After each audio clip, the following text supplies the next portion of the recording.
Olá, pessoal. Vamos dar continuidade ao nosso curso de elaboração e redação de texto científico. A nossa aula de hoje será sobre como escrever a introdução de um artigo científico. Bom, a introdução visa introduzir um tópico específico, né, e estimular o interesse do leitor. Então, é introduzir o tópico ao qual o artigo se propõe a realizar e, ao mesmo tempo, estimular o leitor para que ele continue lendo o seu texto. A introdução vai fornecer um background sobre o que já foi feito por outros pesquisadores. Então, é a revisão da literatura, né, sobre o assunto. E essa revisão é sempre apoiada em um número limitado de artigos, no caso de artigo científico, né, que a gente tem que limitar o número de revisões bibliográficas de acordo com o perfil de cada revista. Essas referências bibliográficas devem ser sempre atuais, ou seja, dos últimos 5 anos, e elas também têm que ser referências bibliográficas relevantes, né, que têm impacto científico, né, eu não posso citar qualquer tipo de referência no meu artigo. É mais interessante que essas referências sejam muito bem escolhidas e filtradas. Algumas dicas, né, para se escolher as melhores referências bibliográficas, a gente sempre se baseia no nível de evidências dos estudos, né, científicos, considerando aí a meta-análise, né, com revisão sistemática com meta-análise, como o artigo com maior nível de evidência, né, seguido pelos ensaios clínicos, estudo de coorte, estudo caso-controle, né, não significa que esses outros estudos, case report, também pode ser utilizado, brief communication, né, que é um artigo mais curto, também podem ser utilizados, né, mas o importante é você realmente selecionar as referências que têm impacto, né, na área do seu estudo, para citá-las. O leitor deve ser informado sobre o propósito do artigo, né, que é sobre o objetivo do estudo, já na introdução. Né, tem que falar o que esse artigo abordará, né, e como ele se relaciona com os estudos já publicados.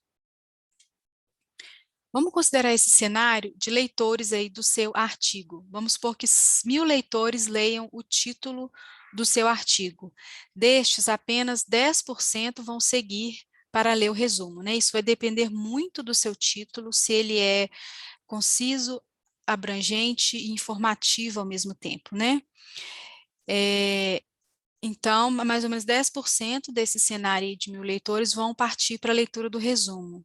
E desses 100 leitores, apenas 50% vão continuar lendo a introdução do seu estudo. Por isso, é muito importante nessa etapa falar que é uma dependência muito grande, né, dessa continuação da leitura, a qualidade do seu texto. Se for um texto bem claro, né, abrangente, informativo, né, ao mesmo tempo, todas essas características aumentam a chance do seu trabalho ser lido e, sobretudo, do seu trabalho ser citado, né, que é o que importa, né, nos trabalhos científicos, não é só publicar o trabalho, seu trabalho deve ser lido e citado, né, por outros autores. Bom, a introdução é o primeiro tópico, então, do corpo textual que a gente explicou rapidamente na primeira aula, né, que é o INRAD. O que significa essa sigla INRAD, né? O I é introdução, M é material e métodos, R é resultados e D é discussão. Então, a introdução é o primeiro tópico desse corpo textual do artigo original, né, que é o tipo de artigo mais comum. E tem o objetivo de apresentar o problema que inspirou o estudo.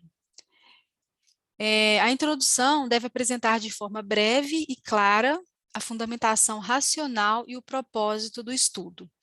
Né? De forma breve, porque as revistas limitam, né, o número de palavras dos artigos. Então, geralmente, a seção ocupa uma parte do artigo em torno de 300 a 500 palavras. Então, é importante, né, que ela seja muito bem escrita, de forma clara e bem fundamentada em artigos científicos bons. E que, ao final da introdução, ela traga o propósito do estudo, né, o objetivo do estudo. A introdução está presente em praticamente todos os artigos científicos, Mas tem alguns artigos que eu vou citar aqui que a introdução não está presente, como os case reports, os editoriais, os comentários e outras categorias de publicações. Então, é sempre interessante, eu já falo que é uma coisa que deve ser feita desde o início, ao se selecionar a revista, é consultar o guia de autores. Cada revista tem um guia para autores com a formatação do artigo, o número de palavras, o número de referências bibliográficas, né, que a revista aceita para cada tipo de artigo diferente. Então, esse guia de autor deve ser seguido desde o início aí da escrita do artigo, né, quando se já define a revista para a qual o artigo será submetido. A introdução vai fornecer ao leitor elementos necessários para a compreensão do estudo e estimular o interesse pela leitura do restante do artigo. Então, começando, o título tem que ser atraente, o resumo tem que ser bem informativo e a introdução também continuar nessa mesma linha, né, de prender a atenção do leitor. Então, eu sempre brinco e falo que o cientista tem que ser um pouco de jornalista nesse caso, né, saber escrever, né, para atrair a atenção do leitor. Autores inexperientes sempre têm problemas nesse tópico, principalmente na descrição clara dos objetivos, né? Então, o que eles costumam fazer? Costumam ler muitos artigos, não tem um filtro muito adequado para selecionar esses artigos, e a introdução vira uma colcha de retalhos, né? Não consegue amarrar as ideias, nem colocar uma ordem cronológica, que é muito importante também, ter a introdução ter uma ordem cronológica, e fica um texto sem coerência, né? Então, esse texto realmente não vai chamar a atenção do leitor, ele não vai ficar desanimado, né, de continuar lendo o artigo. O leitor deve ser informado sobre o objetivo do artigo e como ele está relacionado com os estudos prévios da literatura. A introdução também vai informar o que foi feito por outros autores, tendo como suporte, né, como eu falei, um número limitado de referências bibliográficas. Por isso, né, por essa razão, elas devem ser muito bem selecionadas. Geralmente, a introdução é dividida em duas partes. A primeira parte, a gente chama de background information, e a segunda parte de proposta do estudo. A parte de background, ela vai responder as seguintes perguntas. O que os outros pesquisadores fizeram, né? O que já existe sobre aquele assunto, né, na área? Outra pergunta também que essa parte de background responde é o que ainda tem para responder sobre aquele assunto. E essa é uma pergunta muito importante, porque isso pode ser uma justificativa do seu estudo, né? Então, essa primeira parte de background, que corresponde a uns 2 primeiros parágrafos da introdução, ela vai fornecer evidências apoiado por um número limitado de referências relevantes. A segunda parte da introdução, geralmente isso equivale ao terceiro ou quarto parágrafo, é a declaração do objetivo do estudo. E ela vai responder as seguintes perguntas. Por que realizar a pesquisa? Como isso se relaciona com o que já foi escrito? O que é tão diferente e especial no seu estudo? E essa pergunta é interessante, né? Ela tem que ser respondida porque os estudos não podem ser simplesmente mera cópias de artigos já publicados, né? Tem que trazer alguma informação adicional, algum resultado diferente, né? Alguma discussão interessante. Então, algo diferente tem que ter. E isso é importante que isso seja declarado já logo na introdução, né? O que não há na literatura, o que o seu estudo vai acrescentar na literatura. Então, vendo agora mais detalhes de cada uma dessas duas partes, né, da parte de revisão da literatura e da parte de declaração de justificativa e objetiva, a gente vai falar de algumas características importantes de cada uma dessas partes. Então, a parte de background information, ela vai fornecer ao leitor informações suficientes ou discussões sobre o assunto investigado. Ela deve ser escrita no tempo verbal, no presente. Ela inclui um resumo breve sobre o que tem sido feito na área de interesse. A natureza do problema e potencial significância devem ser destacados, então, já no início aí da introdução. Sempre, né, lembrando que é sempre importante, é sempre bom a gente falar, sempre adicionar artigos recentes e relevantes na área. Fazer uma introdução sistemática e ampla da literatura, selecionando adequadamente os estudos que comporão as referências bibliográficas. Literatura extensa não é apropriada para introdução, né? Vamos sempre lembrar que o espaço das revistas são limitados, que os pesquisadores, nem as pessoas, né, os leitores de uma forma geral hoje em dia, não tem muito tempo de ficar lendo, né, textos muito extensos. Então, é mais aconselhável ser breve e informativo ao mesmo tempo na parte da introdução.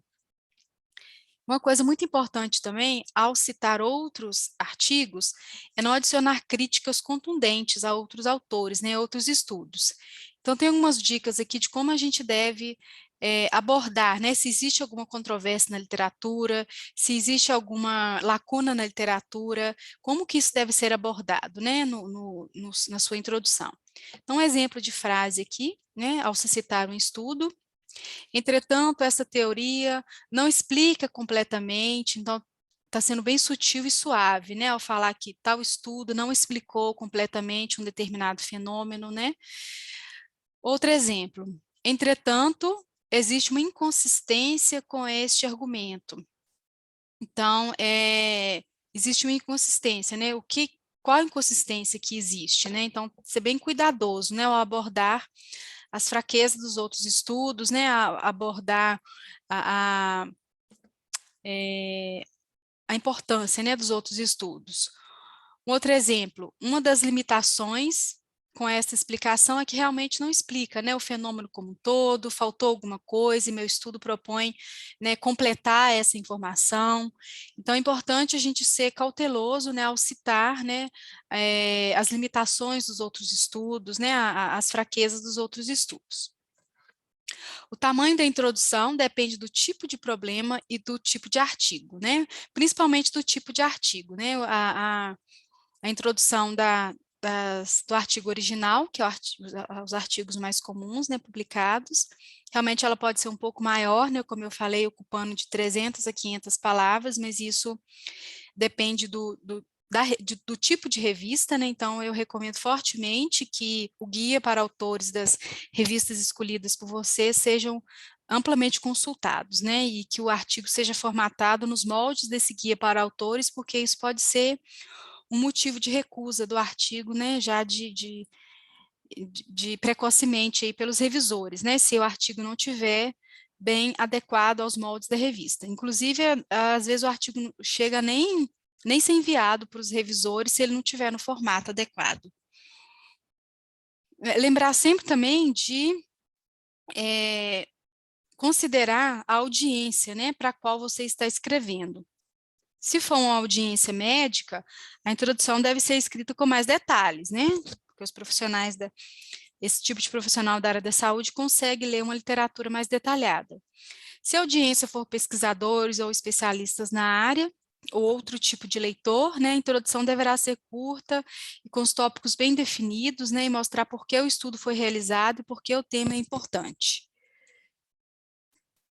Bom, as informações devem ser iniciadas com as mais gerais, né, e migrar para as mais específicas. Então, a gente começa com a contextualização do assunto, o que já foi feito, as lacunas na literatura, e a justificativa e os objetivos do estudo. Então, vou só dar um exemplo aqui bem geral, que é da área que eu trabalho, que é sobre transplante renal. Se eu tiver, por exemplo, escrevendo a introdução de um artigo que aborda os fatores de risco para a perda do enxerto, né, para a perda do transplante. Eu posso começar abordando, né, a doença renal crônica, que é a principal causa aí que é a causa principal da necessidade de transplante renal. Depois eu posso partir, né, para os tipos de tratamento, né, incluindo o transplante em si, que é o objetivo do estudo. Depois eu posso citar alguns fatores de risco levantados por outros estudos na literatura. E nessa hora eu posso introduzir a minha justificativa, né? Se tem algum fator de risco que ainda não foi completamente estudado, ou se tem algum novo fator de risco que eu, né, quero estudar e por isso eu justifico o meu estudo. E, por último, declarar o objetivo do estudo, né? Então, é um exemplo, né, de como eu posso partir de uma informação mais geral e migrar para uma informação mais específica na introdução e fazendo essa cronologia aí da informação mais geral para a informação mais específica e chegando no objetivo do estudo. Como regra geral, a introdução deve ser sucinta e focada no problema ou objeto da pesquisa. Não adianta, né, o estudo ser sobre transplante, doença renal crônica, eu começar a falar de outras doenças, né, doenças cardíacas, doença renal aguda, então tem que ser bem focada para não fugir do assunto, porque isso, né, vai demandar eu ler mais literatura, ocupar um espaço maior na introdução, então quanto mais focada eu for, mais objetiva, o texto fica mais atraente e informativo. A segunda parte da introdução, então, é a declaração da proposta do estudo ou do objetivo do estudo. Ele, então, visa informar o leitor do objetivo do artigo e como ele se relaciona com os outros estudos já publicados. Informar, nesse caso, né, então, a hipótese do estudo. O autor deve enfatizar o que é novo e diferente, ou aspectos especiais necessários para entender os estudos. O editor e os revisores, né, das revistas e o leitor de uma forma geral, realmente não tem interesse em ler estudos que são meramente repetições de pesquisas já existentes, né? Isso não tem muita razão de ser. Então, só lembrando que os objetivos devem ser muito claros e deve ter alguma coisa nova agregada ao estudo, não ser meramente uma repetição de outros estudos. O objetivo, então, deve ser bem declarado, né, de forma a convencer os revisores e leitores da importância da pesquisa para estimulá-los a seguir na leitura do artigo e, consequentemente, na citação do seu artigo, né, que é super importante aí como reconhecimento, né, do impacto do seu estudo. O leitor deve ser capaz de entender por que os autores realizaram o estudo e a justificativa para a pesquisa. Ele não pode partir para as outras seções do estudo, né, sem ter isso muito claro, o objetivo e a justificativa da pesquisa. Um estudo, né, pode ter um objetivo principal e secundário, pode ter dois objetivos, e ambos devem ser muito claros, compactos, né, e ser escrito em no máximo 2 ou 3 linhas, né. O autor não deve incluir nenhum dado ou conclusão no estudo, né? A introdução é só a introdução e objetivo, né? Não confundir e colocar dado de metodologia, dado de resultado, nem de conclusão na introdução, não. A introdução é só revisão da literatura, justificativa e objetivo do estudo. Aqui eu trouxe um exemplo de um estudo publicado em 2020, ele é do meu grupo de pesquisa, né? A gente fez uma revisão da literatura, com 25 referências só na revisão da literatura, na introdução, né? E o final da introdução, aqui eu estou mostrando o último parágrafo com o objetivo da pesquisa. Nesse caso aqui foram 2 objetivos, um principal e um secundário. E ambos têm que estar declarados aqui no final da introdução. Então, nesse caso aqui, o objetivo do estudo foi mostrar a experiência e os desafios de um laboratório de HLA da validação de uma metodologia de biologia molecular para a genotipagem dessa região. E, além disso, né, mostrar também o objetivo secundário, era mostrar o uso dessa metodologia no estudo da diversidade genética HLA na população brasileira. Então, aqui os 2 objetivos têm que ser muito bem declarados, né? Então, a gente tem que escrever a introdução de forma que o leitor, ele vai lendo e já vai entendendo qual que vai ser o objetivo do estudo, né? À medida que você vai falando do que existe na literatura, da lacuna. Então, no final aqui da sua introdução, ele já tem que ter uma ideia, sem ler o objetivo, do que se trata, né, a proposta do estudo. Então, a introdução, ela aqui falhou um pouquinho, gente, desceu aqui, mas não vai comprometer a nossa leitura. Então, a introdução, ela é uma revisão, né, da literatura, a declaração do problema, a justificativa, o objetivo, e já definir, né, aproveitar na introdução, já definir os termos principais, né, que vão ser abordados no estudo, né, por exemplo, se eu for falar de uma intercorrência e de um desfecho ruim no transplante renal, que é a função tardia do enxerto, eu já tenho que ter falado muito bem dela, definido o que que ela é logo na introdução, porque não tem outro lugar no estudo para eu definir, né, o que que é. Então, prestar atenção nesse fluxograma aí, nessas seções chaves aí da introdução. Então, como eu falei, né, uma vez expostos o problema e a justificativa, o leitor já deve prever qual que é o objetivo do estudo. Então, alguns autores recomendam que a composição da introdução seja feita em 3 parágrafos. O primeiro parágrafo vai responder a seguinte pergunta: o que se conhece sobre o tema? O segundo parágrafo é o que não se sabe sobre o tema, né? Então, isso aqui já pode ser um gancho, né, para a sua justificativa. O que não se sabe, né? O que você vai propor a fazer, né, para ajudar a entender melhor, né, um dado fenômeno. E o terceiro parágrafo é porque você fez esse estudo, né, compondo aqui a justificativa e o objetivo. Em geral, como eu falei, a introdução pode ter de 300 a 500 palavras, mas, né, pode ter mais ou menos, dependendo da revista, né, do guia de autores para a revista, que deve ser consultado, e também do tipo de artigo.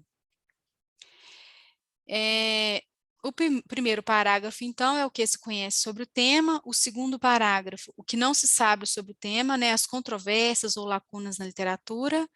E o terceiro tema, por que o estudo foi feito, né, respondendo, então, aí, compondo, então, a justificativa e os objetivos do estudo. O primeiro parágrafo, o que se sabia, o que se sabe sobre o assunto no início da investigação. Resposta a essa questão envolve um processo de escolha de trabalhos científicos a citar, né? Então, aqui mais uma vez, né, eu saliento a importância, né, de se ter bons artigos científicos atuais, com impacto científico, relevância, para se responder a essa pergunta aqui: o que se sabe sobre o assunto, né? Tem que ser artigos assim com validades internas e validade interna e externa, artigos com número de participantes, né, adequado.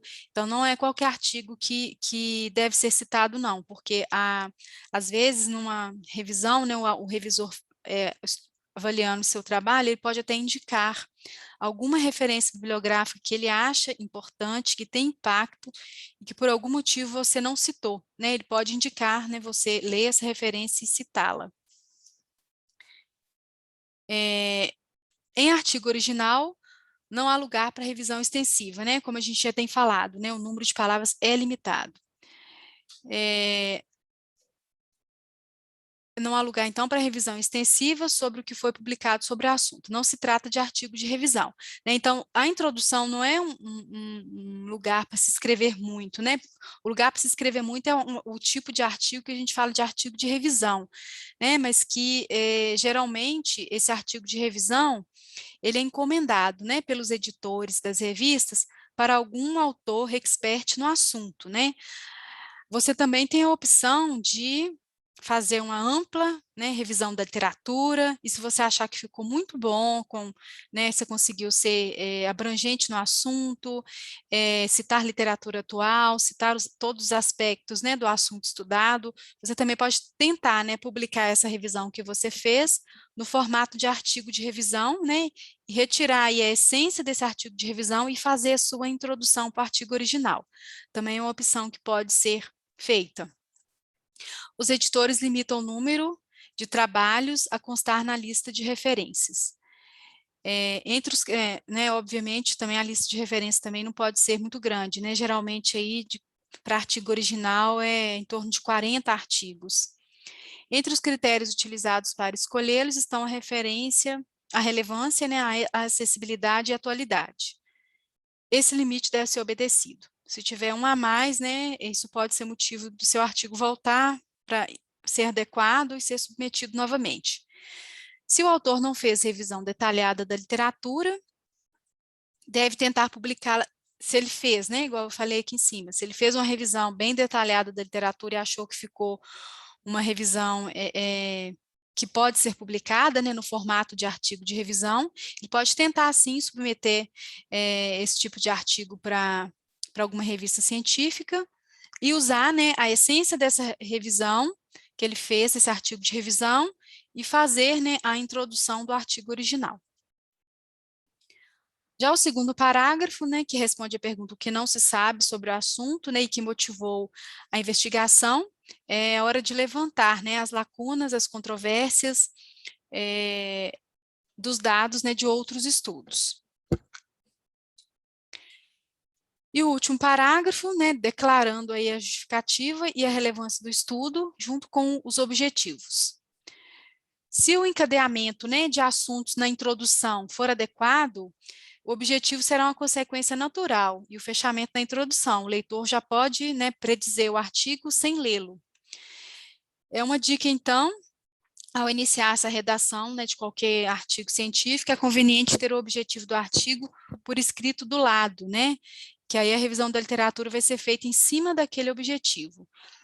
Ele será o ponto de apoio, né, para a composição de todo o texto. Quando for ler, né, fazer a revisão da literatura, tem que ter o objetivo em mente. Quando for escrever o material e métodos, tem que ter o objetivo em mente.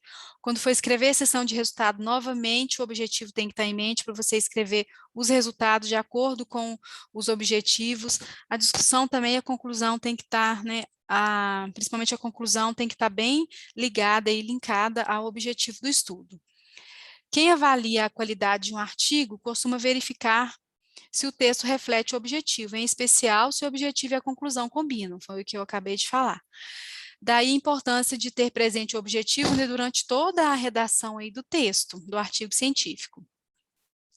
Então, aqui é um exemplo bem simples, né, de uma introdução, né, quais as palavras-chave, né, e uma sequência lógica aí que deve ser escrita. É um exemplo bem simples também, novamente, da minha área, sobre doença renal crônica e transplante renal, né? Esse primeiro parágrafo aqui aborda que pacientes com doença renal terminal são mantidos em diálise por muitos anos e na lista de espera também por tanto tempo, né?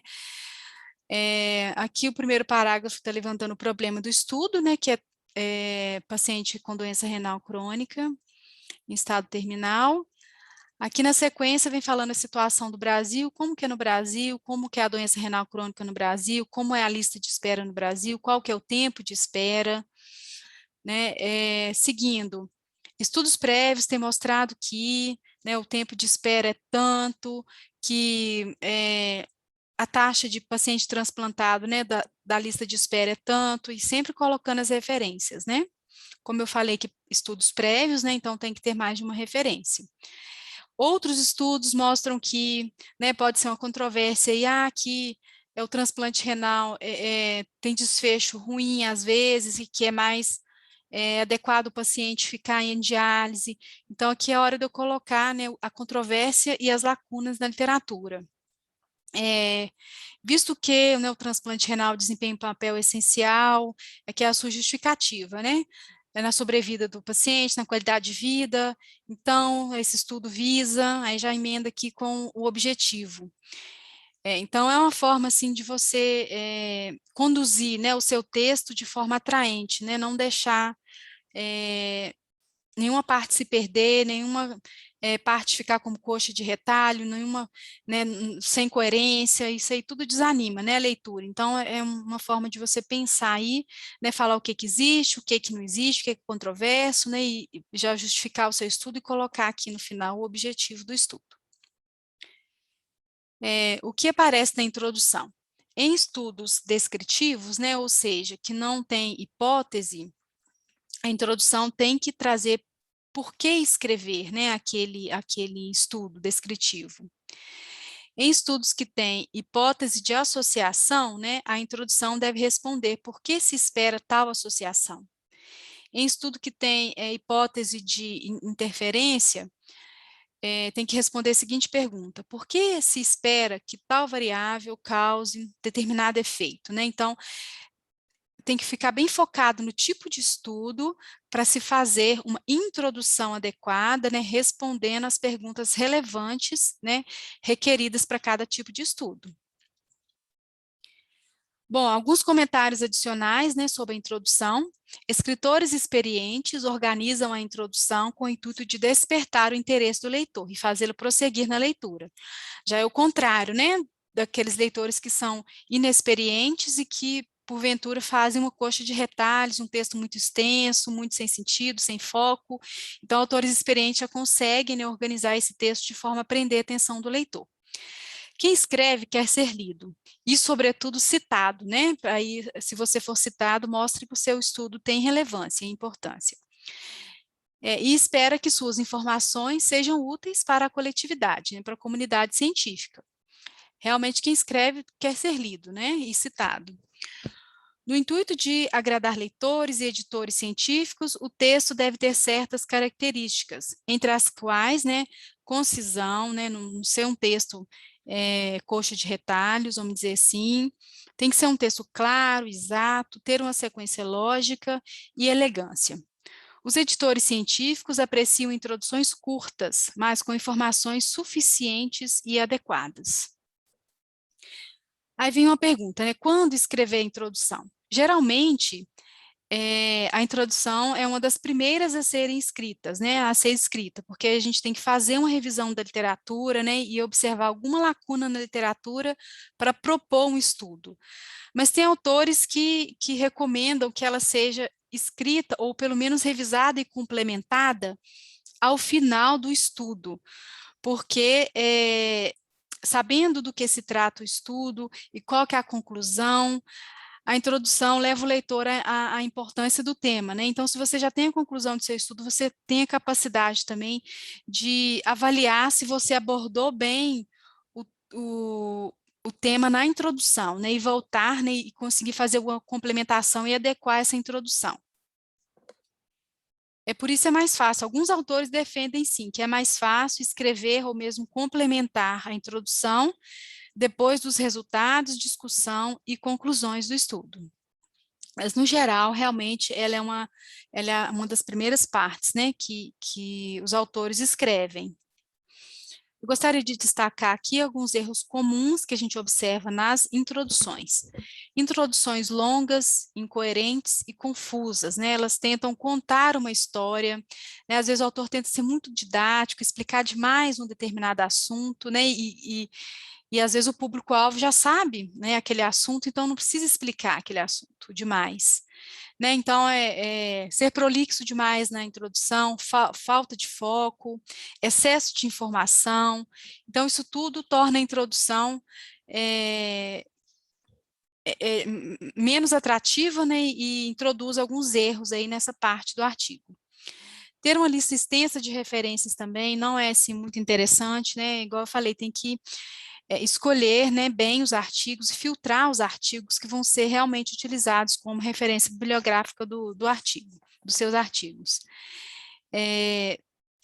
Visão crítica do estudo de outros autores, debater resultado de outros autores, então não é assim, é até deselegante ficar debatendo demais resultado de outros autores e apontando, né, as fraquezas e as limitações dos outros estudos. Como eu falei, sim, tem que ser citado, mas de uma forma bem sutil, né, elegante, sem uma crítica muito ferrenha aos outros estudos. Um erro também comum na introdução é a falta de estudo relevante atual na área, né? E como eu falei, os revisores podem até sugerir alguma referência que ele acha interessante e relevante e que, por algum motivo, os autores não têm usado essa referência no estudo. Ter um objetivo pouco claro também é um erro comum nas introduções. Uma outra coisa também errada, né, que alguns autores incluem dados de outras seções do artigo na introdução, né, inclui dado de conclusão, metodologia, e isso não é adequado, né, então, lembrando que a introdução é só uma revisão da literatura, justificativa e objetivos do estudo. Eu trouxe um exemplo aqui de uma introdução desse estudo que foi publicado em 2019, que trata dos efeitos da imunoterapia de indução nos desfechos e sobrevida do enxerto de pacientes transplantados renais com diferentes perfis imunológicos, riscos imunológicos, né, para a rejeição do enxerto. Então, nesse caso aqui, essa introdução, deixa eu só conferir aqui, ela tem 456 palavras, é uma introdução um pouco extensa, né, mas como eu falei, ela ela está dentro do formato da revista, que é a revista BMC Nephrology. Então, nesse primeiro parágrafo aqui, foi feito um histórico, né, uma introdução do que é essa imunoterapia de indução, como que ela é feita, o alvo dessa terapia, né, que ela é uma terapia pré-transplante, né, utilizada para induzir tolerância nos receptores de enxerto, então isso foi explicado aqui. O segundo parágrafo, né, ele abordou os riscos imunológicos, que também está lá no título do estudo, né, então olha a ligação. Primeiro parágrafo foi falado sobre a parte de terapia de indução. O segundo parágrafo sobre os grupos de risco, né, de rejeição do enxerto. Então, tem que ter essa ligação, né, essa coerência. Então, nesse segundo parágrafo aqui, foi abordado isso, né, os grupos de risco, né, que podem ser classificados em baixo, médio e alto risco de perda do enxerto. Só um detalhe aqui, nessa sentença os autores escreveram muitos estudos, né, mostram, então como eles escreveram muitos estudos, ao final dessa sentença, alguns artigos têm que ser citados, eu não posso citar só um artigo, se aqui em cima eu escrevi muitos estudos, isso é muito comum da gente pegar, né, da gente mesmo cometer esse erro. Um outro detalhe aqui dessa revista, né, as referências bibliográficas vêm entre colchetes, né, e isso sempre está no guia de autores, né, e deve ser consultado e seguido, né, corretamente na formatação do artigo. E o terceiro parágrafo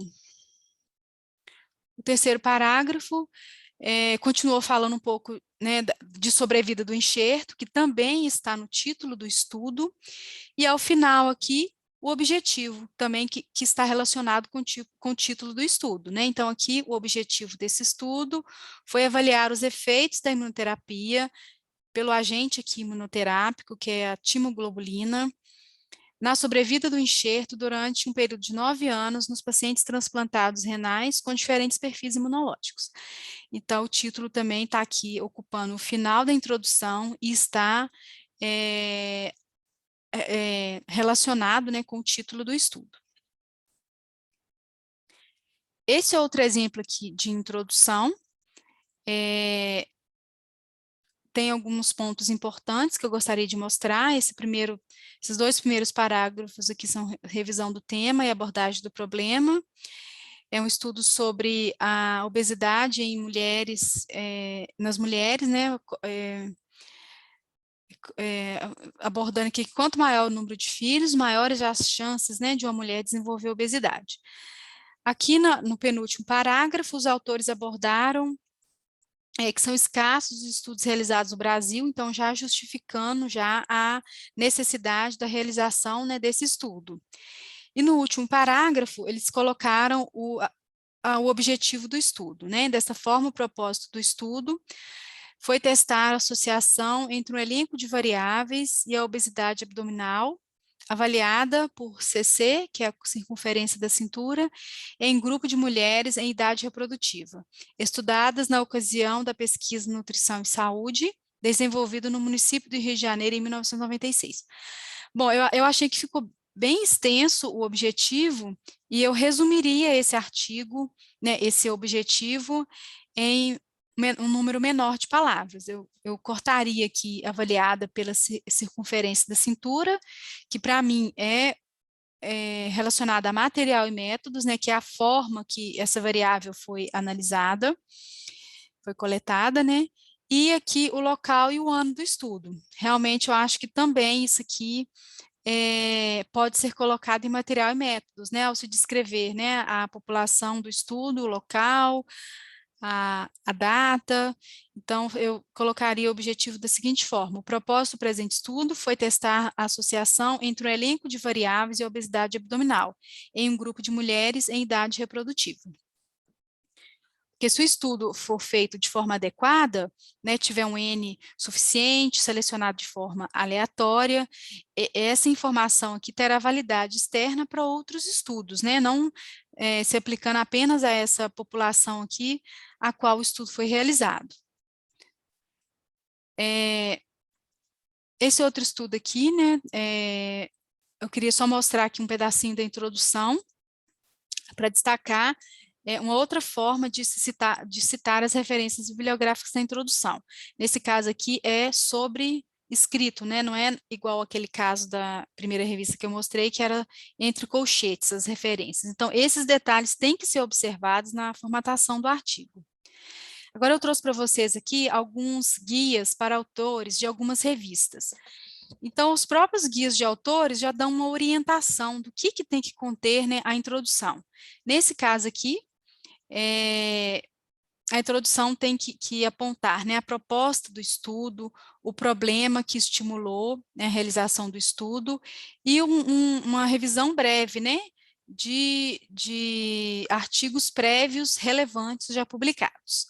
Então, é importante sempre ler, né, e observar o que a introdução tem que conter.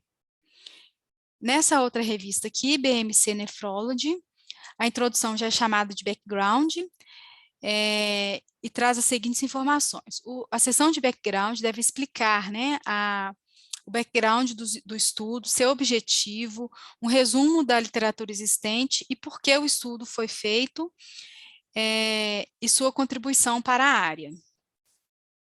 Essa outra revista, Human Immunology, já fala que a introdução deve ter os objetivos do estudo e uma revisão adequada da literatura, evitando literatura detalhada. Aqui já fala, tá vendo? Tem que ser concisa a literatura e informativa ao mesmo tempo. E evitar, né, que essa literatura seja detalhada ou que seja um resumo de resultados da literatura. Ela tem que ser um texto, né, informativo, coerente, conciso, não pode ser simplesmente essa coxa de retalho aí ou um texto muito extenso. Essa outra revista, HLA, ela traz a seguinte informação para esse tipo de artigo, que é um Brief Communication. Ela fala que o Brief Communication tem que ter um parágrafo só, um parágrafo de introdução, e ele deve conter o objetivo do estudo, né? O abstra também aqui é menor, geralmente são 200 palavras o abstra para artigos originais, nesse caso aqui é um outro tipo de artigo, né, Brief Communication, então o número de palavras no abstra já é reduzido para 120, e o primeiro parágrafo e a introdução é composta de um parágrafo, no final o objetivo. Existe uma ferramenta que eu acredito que vocês já conheçam, que é a escala Strobe, que é muito utilizada em estudos epidemiológicos, e que ela traz um checklist do que é importante observar, né, e contemplar em cada parte do artigo. Nesse caso aqui, a introdução, né, ela tem que ter uma fundamentação e um marco lógico teórico e os objetivos. Essa fundamentação, então, deve explicar o fundamento científico e a razão para a investigação que está sendo relatada. Os objetivos, né, têm que ser declarados especificamente, incluindo qualquer hipótese que tenha sido anteriormente especificada. Então, eu sugiro, né, vocês usarem essa escala, porque ela traz aqui cada seção dos artigos para diferentes tipos de estudos, como isso deve ser abordado, né, para esses diferentes tipos de estudo. Bom, um resumo, então, da aula de hoje, né, a seção da introdução de um artigo científico deve ser concisa, mas informativa ao mesmo tempo. Né, isso é o desafio de se escrever uma introdução, ela tem que ser muito concisa, mas muito informativa também ao mesmo tempo. Você tem que trazer quase tudo, né, que existe na literatura sobre o assunto. O leitor deve ser capaz de entender por que o estudo é importante no contexto do que já é conhecido. Por que o estudo está sendo feito se já tem muitos outros estudos nessa área? E ser estimulado a ler o restante do artigo e citar, né, sobretudo citar o seu estudo. 3 pontos aqui que eu gostaria de deixar, então, da aula de hoje. A introdução deve ser sucinta e ter foco, né, fornecer um background suficiente e adequado, apoiado por referências relevantes e atuais. Estabelecer claramente, né, o objetivo, né, incluindo aí, antes disso, a justificativa do estudo, o objetivo de se escrever o artigo e como ele se relaciona com os outros estudos já publicados. Bom, gente, era isso que eu tinha para falar, né, na aula de hoje para vocês, sobre os tópicos importantes aí para se escrever uma boa introdução.